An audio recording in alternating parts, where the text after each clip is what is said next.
day to work at Victoria's Secret. And I was just driving through a storm. You know how in Pensacola and Florida, they had little spurts of storm. It'll storm, then it'll stop, then it'll storm. So I was like, oh, snap, I can't get through this. But God said, I need you to slow down and keep on pushing and go through. But it wasn't less than 5 minutes that I got through the storm that the sun was out. But see, I could have gave up. I could have turned around and went back. But God said, don't drown in the midst of the storm. Jesus. We understand that the rainbow is a covenant between God and man. But I remember I had to study on Revelations 4 and 3.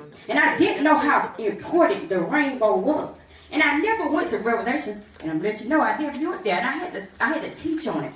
And God let me know that the rainbow is so important that it sits above the throne of God.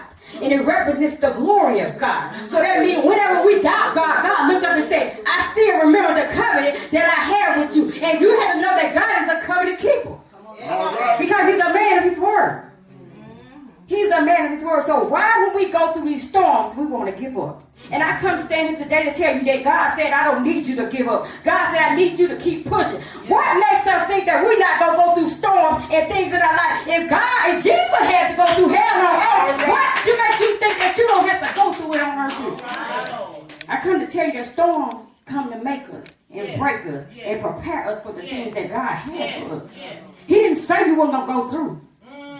He said you were going to have to deal with some things. But he did say that they would not prevail. But you have to know that God is God in your life. You have to know he is the creator of all things. You have to know that he holds all things in his hand. You have to know he holds all powers in his hand. You just got to walk through the storm.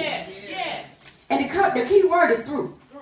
That means there's an ending on the other end. That means something that's great on the other end. I began to teach one day and I was talking and I said, you know what? I'm going to start, whenever I start going through things, I'm just going to say after this, God. When my children acting up, after this, God. When my finances don't seem right, my bank account is in the negative, God, after this. Because you have to understand, when you know who